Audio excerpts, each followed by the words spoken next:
ഇനി ഉദയ്പൂർ സിറ്റി പാലസിലേക്കാണ് പോയത്. വാസ്തുവിദ്യാ വിസ്മയങ്ങളിലൊന്നായ ഉദയ്പൂരിലെ സിറ്റി പാലസ് രാജസ്ഥാനിലെ ഏറ്റവും വലിയ കൊട്ടാര സമുച്ചയമാണ്. ആരവല്ലി പർവ്വതനിരകളാൽ ചുറ്റപ്പെട്ട സിറ്റി പാലസ് പിച്ചോള തടാകത്തിന്റെ തീരത്താണ് നിലകൊള്ളുന്നത്. സിറ്റി പാലസിന്റെ ചരിത്രം മേവാർ രാജ്യവുമായി ബന്ധപ്പെട്ടിരിക്കുന്നു. ഇതിനകത്ത് കൊട്ടാരങ്ങളുടെ പരമ്പര തന്നെയുണ്ട്. പിച്ചോള തടാകത്തിന് കിഴക്കുള്ള കുന്നിൻ മുകളിൽ 598 മീറ്റർ ഉയരത്തിലാണ് സിറ്റി പാലസ് സ്ഥിതി ചെയ്യുന്നത്. ഈ കാണുന്ന ഭാഗം താജ് ഹോട്ടലിന്റെ പുറകുവശമാണ്.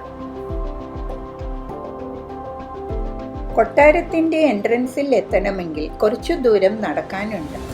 നടക്കാൻ വിഷമമുള്ളവർക്ക് ബാറ്ററി കാറുമുണ്ട്.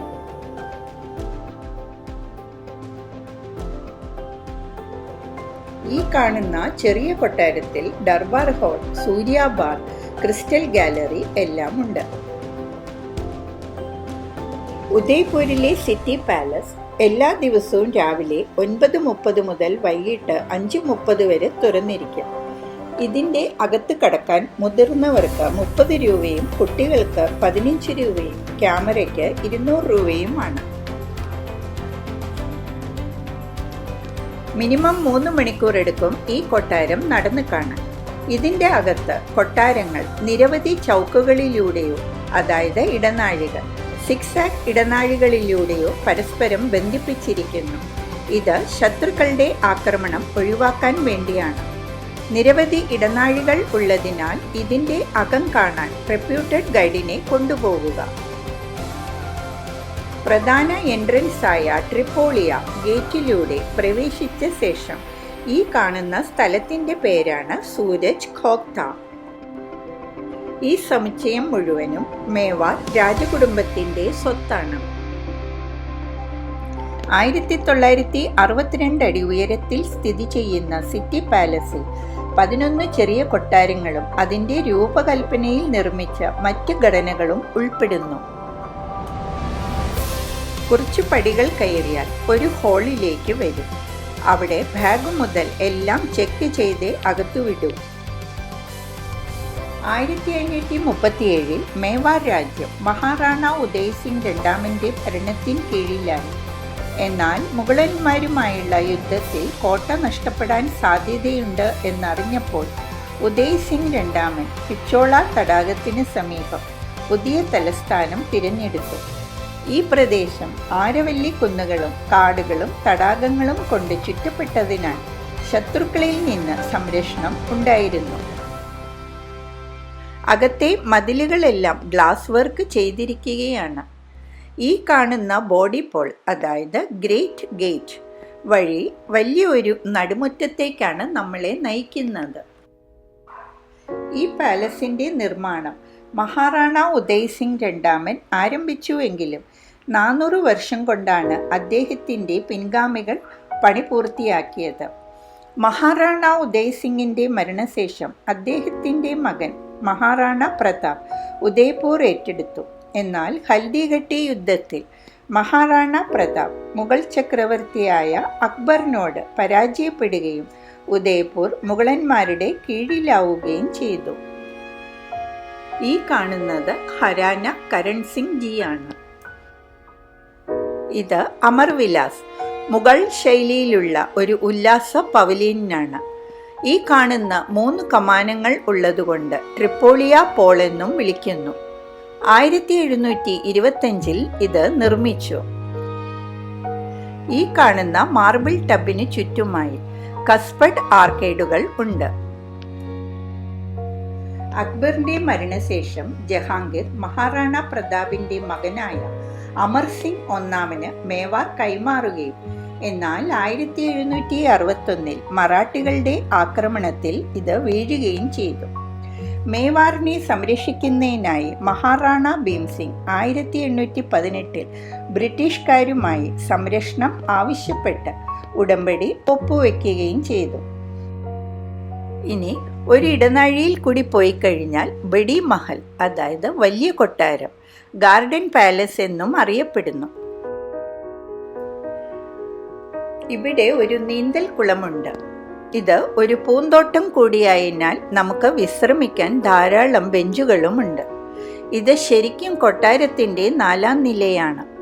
ഇവിടെ 18ാം നൂറ്റാണ്ടിൻ്റെയും 19ാം നൂറ്റാണ്ടിൻ്റെയും മിനിയേച്ചർ പെയിൻറ്റിങ്ങുകൾ, ജഗദീഷ് ക്ഷേത്രത്തിലെ വിഷ്ണുവിൻ്റെ ചുവർ ചിത്രങ്ങൾ, ഒരു ആന പോരാട്ട രംഗവും ചിത്രീകരിച്ചിട്ടുണ്ട്. ഇന്ത്യയുടെ സ്വാതന്ത്ര്യത്തിന് ശേഷം മേവാർ ജനാധിപത്യ ഇന്ത്യയുടെ ഭാഗമായി മാറുകയും മേവാറിലെ രാജാക്കന്മാർ ഉദയ്പൂരിലെ കൊട്ടാരങ്ങളുടെ ഉടമസ്ഥാവകാശം നിലനിർത്തുകയും ചെയ്തു.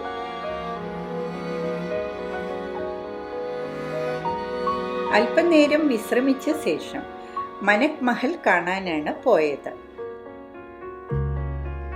ഈ മനക് മഹലിന്റെ മുൻപിലും മാർബിൾ കൊണ്ടുള്ള ടബുണ്ട്.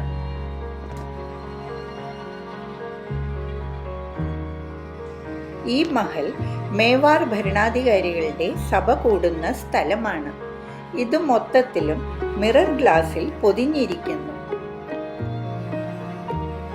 സഞ്ജയ് ലീല ബൻസാലി സംവിധാനം ചെയ്ത ക്രൈം എന്ന സിനിമയിൽ ദീപിക പദുക്കോണും രൺവീർ സിംഗും അഭിനയിച്ച ക്രൈം എന്ന സിനിമയിലെ ചില ഭാഗങ്ങൾ സിറ്റി പാലസിലാണ് ചിത്രീകരിച്ചത്.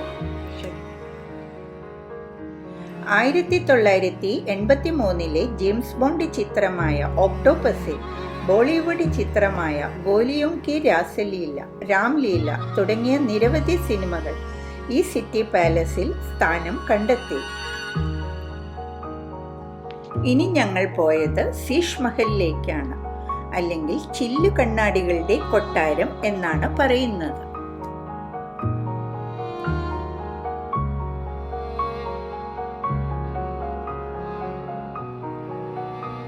ആയിരത്തി 1716 മഹാറാണ പ്രതാപ് തൻ്റെ ഭാര്യ മഹാറാണി അജബ് ഡക്കിന് വേണ്ടി നിർമ്മിച്ചതാണ് ഈ ശീഷ് മഹൽ.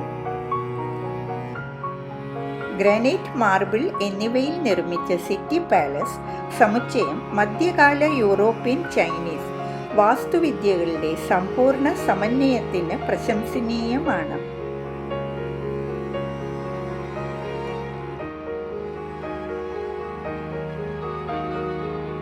ഇനി പോയത് സൈനാന മഹലിലേക്കാണ്. ഇത് സ്ത്രീകൾക്കു വേണ്ടി മാത്രം ഉള്ളതാണ്. ഇതിലെ ബാൽക്കണികൾ, നിറമുള്ള ജനാലകൾ, ടൈൽ പാകിയ ചുവരുകൾ, തറകൾ എന്നിവയും കാണാം. ഇവിടുത്തെ silver work, ഇൻലേ work, colour glass എന്നിവ പ്രശംസനീയമാണ്.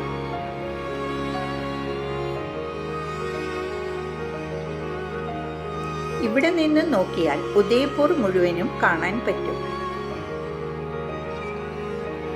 1974 ഈ ലേഡീസ് ചേംബർ ഒരു മ്യൂസിയം ആക്കി മാറ്റി. ഒരു വശത്ത് ഉദയ്പൂർ നഗരവും ഇപ്പുറത്ത് പിച്ചോള തടാകത്തിന്റെ സൗന്ദര്യവും നമുക്ക് കാണാൻ കഴിയും. ആദ്യമേ പറഞ്ഞു നിറച്ച് ഇടനാഴികൾ ഉണ്ടെന്ന്. അതിലെ 16ാമത്തെ ഇടനാഴിയാണ് ഇത്. ഇത് ദിൽഖുഷ് മഹൽ അല്ലെങ്കിൽ ജോയ് കൊട്ടാരം ആണ്. 1620 നിർമ്മിച്ചത്. ഇതൊരു ദർബാർ ഹാൾ കൂടി ആണ്. കാഞ്ച് കി ബുർജ് എന്ന് വിളിക്കപ്പെടുന്ന ഈ അറയിൽ കണ്ണാടി ഭിത്തികളാൽ അലങ്കരിച്ചിരിക്കുന്നു.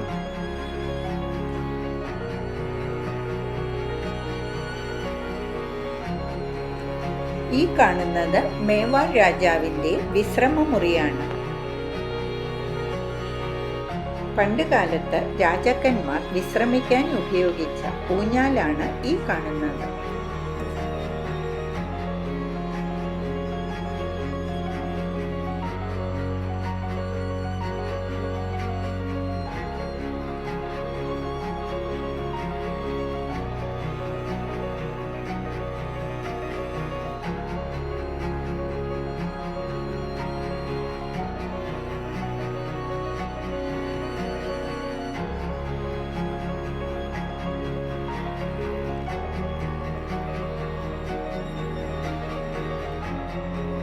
പണ്ടുകാലത്ത് മേവാർ രാജാക്കന്മാർ ഉപയോഗിച്ച സാധനങ്ങളാണ് ഈ കാണുന്നത്. ഇനി കാണുന്നത് മനക് മഹലിന്റെ മുന്നിലുള്ള സൂര്യന്റെ മുഖമുദ്രയാണ്. തിളങ്ങുന്ന സ്വർണത്തിൽ സൂര്യന്റെ മുഖമുദ്രകൾ സിസോദിയ രാജവംശത്തിന്റെ മതപരമായ ചിഹ്നങ്ങൾ കൂടിയാണ്. മേവാർ രാജവംശത്തിലെ സൂര്യചിഹ്നം സൂര്യൻ, ചിത്തോർ കോട്ട, രജപുത്രൻ എന്നിവയെ ചിത്രീകരിക്കുന്നു. എല്ലാ ദിവസവും പ്രഭാത ഭക്ഷണം കഴിക്കുന്നതിനു മുമ്പ് സൂര്യനെ വണങ്ങുന്നത് പതിവായിരുന്നു. ഇനി മോർച്ചൗ. മൈൽ സ്ക്വയറുകൾ 3 മൈലുകളാണ് ഉള്ളത്. വേനൽ, ശീതകാലം, മൺസൂൺ എന്നീ 3 സീസണുകളെ പ്രതിനിധീകരിക്കുന്നു. പച്ച, സ്വർണം, നീല എന്നീ നിറങ്ങളിലുള്ള തിളങ്ങുന്ന 5000 ഗ്ലാസ് കഷ്ണങ്ങൾ കൊണ്ടാണ് മൈലുകൾ നിർമ്മിച്ചിരിക്കുന്നത്. ബാക്കി ഭാഗം അടുത്ത വീഡിയോയിൽ.